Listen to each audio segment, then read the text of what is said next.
Hello, friends. Hope you are safe and sound. For today's learning, let's review on fundamentals of nursing. Here we go. A hospitalized client is on regular diet and he is a vegan. The nurse anticipates that the client would be willing to eat which food item on the diet menu: baked chicken, buttered wheat toast, stir fried vegetables, scrambled eggs. A client develops an irregular heart rate, which statement by the client indicates to the nurse that the client is ready for learning. I feel weak with an irregular pulse. What is it like to have a pacemaker? All my medications will be changed now.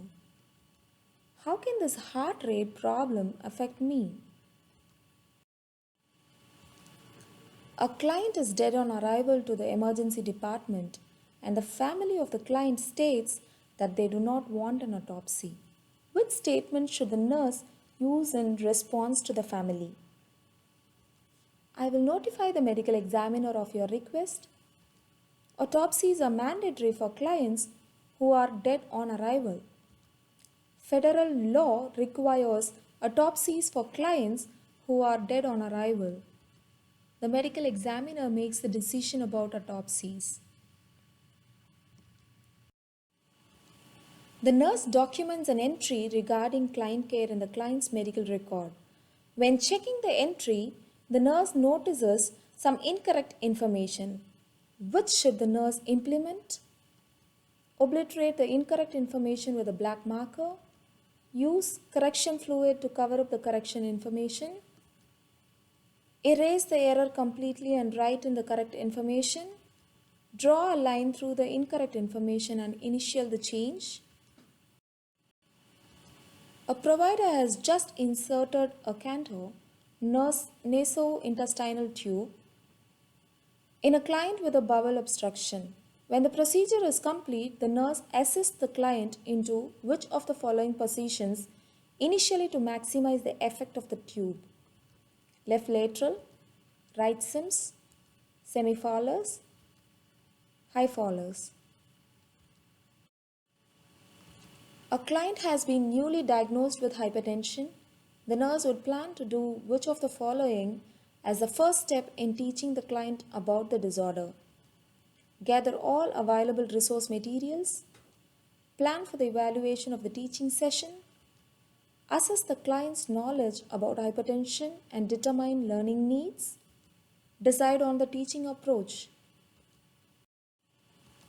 A client diagnosed with leukemia asks the nurse questions about preparing a living will.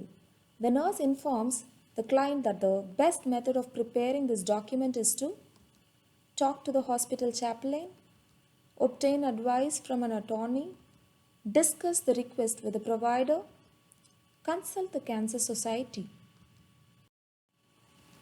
A nurse administers digoxin or lanoxin 0.25 mg by mouth rather than the prescribed dose of 0.125 mg to the client. Which should the nurse implement first?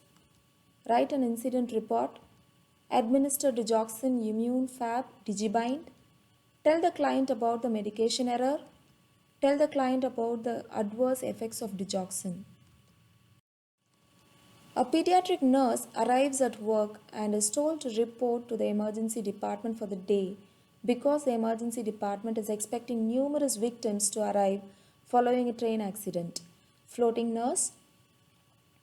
The nurse has never worked in the ER and is anxious about floating to this area. Which of the following is the appropriate nursing action? Tell the nursing supervisor that she is feeling sick and needs to go home. Refuse to float to the emergency department. Discuss her anxieties and concerns about floating with the nursing supervisor.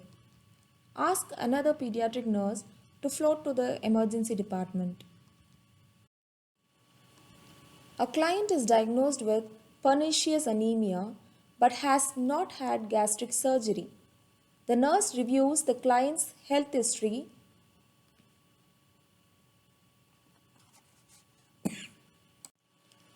For disorders involving which organ responsible for vitamin B12 absorption? Stomach, duodenum, ileum, colon. Let's review the answers. A hospitalized client is on regular diet and is a vegan. The nurse anticipates the client would be willing to eat which food item on the diet menu.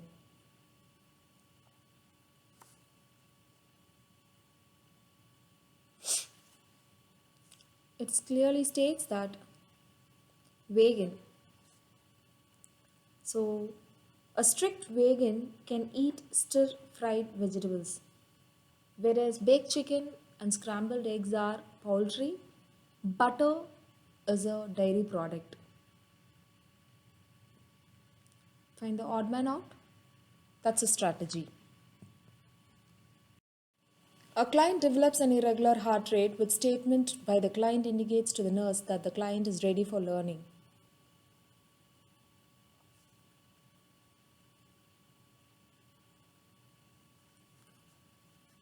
Feeling weak is down, so they are not open to listen to any talk.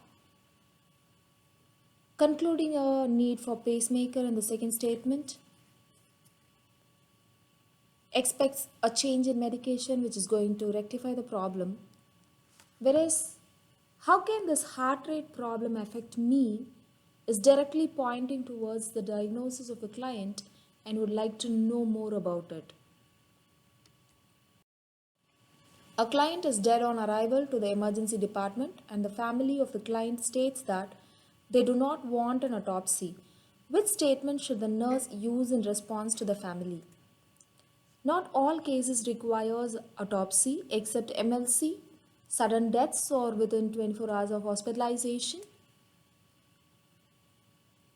So it's up to the case what was brought to the emergency department. So I will notify the medical examiner of your request is the right one. Whereas federal law never requires autopsies for all the cases. The nurse documents an entry regarding client care in the client's medical record. When checking the entry, the nurse notices some incorrect information. Which should the nurse implement? Obliterating or using a correction fluid is not allowed on a legal document, and we cannot erase error completely and write in the correct information because it's a legal document. Any medical records are called as a legal document. So we can strike through the incorrect information, and wherever we have strike through, we have to jot our initial that says that I did this change. And the error remains as an error, but it is corrected. That's it. A provider has just inserted a canto nasointestinal tube in a client with a bowel obstruction. When the procedure is complete, the nurse assists the client into which of the following positions initially to maximize the effect of the tube.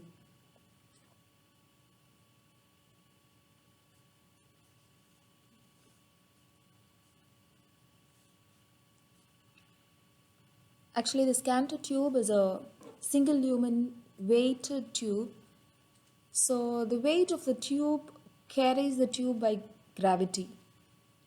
So the nurse positions the client to protect the airway and facilitate breathing. Although high Fowler's is frequently used to facilitate breathing, it is most likely to increase intra-abdominal pressure and therefore is contraindicated for a bowel obstruction. So semi-Fowler's is the answer. So a strategy of this is like I should know that what type of a tube is being inserted, and I should understand the concept of peristalsis because here the intervention was picked because of bowel obstruction. So if we note the tube used and for what it has been used will help us to narrow down the answer. A client has been newly diagnosed with hypertension, the nurse would plan to do which of the following as the first step in teaching the client about the disorder? Assess the client's knowledge about hypertension and determine learning needs. Because determining what to teach a client begins with an assessment of the client's own knowledge and learning needs. Once these have been determined, then we can plan effectively about the teaching. So the strategy here or the clue over here is first step in teaching. First. So unless until I do not know what the other person know, I cannot plan for it. A client diagnosed with leukemia asks the nurse questions about preparing a living will. The nurse informs the client that the best method of preparing this document is to discuss the request with the provider. Living wills are legal documents known as advance directives, wherein the client delineates the withdrawal or withholding of treatment when the client is incompetent. It should not be confused with a will that bequeaths personal property and specifies others' actions at the time of the client's death. The client starts the process of writing a living will by discussing treatment options and other related issues with the provider, the treatment provider. As well as the client should discuss this issue with the family also. So, the first and second option A, B may be helpful. Contacting them is not the initial step because both were lacking professionalism in medical information. So, discuss the request with the provider. Does it require? A nurse administers digoxin, lanoxin 0.25 mg by mouth rather than the prescribed dose of 0.125 mg to the client. Which should the nurse implement first? Write an incident report. According to agency policy, the nurse should file an incident report when a medication error occurs to accurately document the facts. The nurse should also contact the physician because the client received too much medication. The client should be informed of the error and the adverse effects in a professional manner to avoid alarm and concern. In many situations, the physician prefers to discuss this with the client. Digoxin immune fab is reserved for extreme toxicity and it requires a prescription. Depending on the client's response and the serum digoxin level, digibind is potentially not indicated. So, again, the clue over here is that what do I do first? This word eliminates the third and fourth.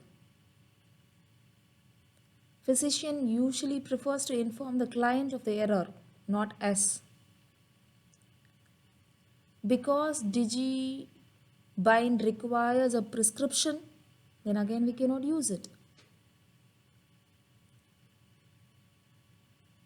If we review the principles of medication error, we will be able to know. Write an incident report is the first one to do over the given option. A pediatric nurse arrives at work and is told to report to the emergency department for the day because of the emergency department is expecting numerous victims to arrive following a train accident. As a floating nurse, the nurse has never worked in the emergency department and she is anxious about floating to this area. Which of the following is the appropriate nursing action? Discuss her anxieties and concerns about floating with the nursing supervisor is appropriate because according to agency policy, the nurse should file an incident report.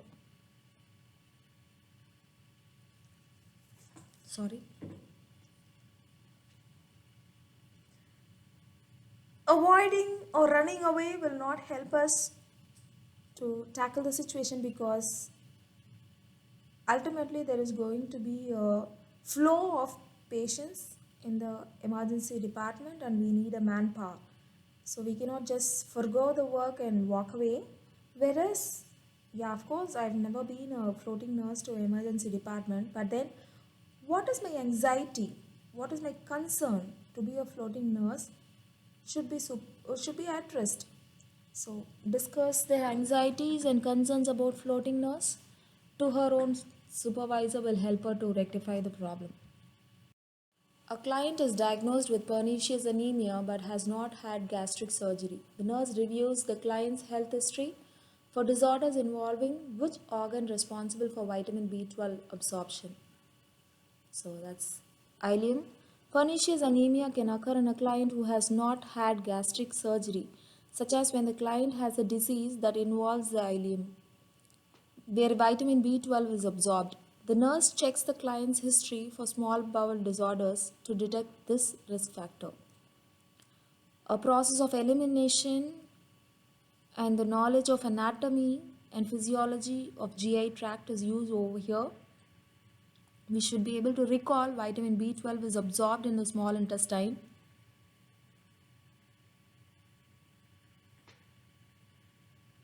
Stomach, duodenum begins, whereas ileum is a part of a small intestine that helps us to conclude the answer. Hope you like the video. If you like it, you know what to do. Please do subscribe and click the bell button.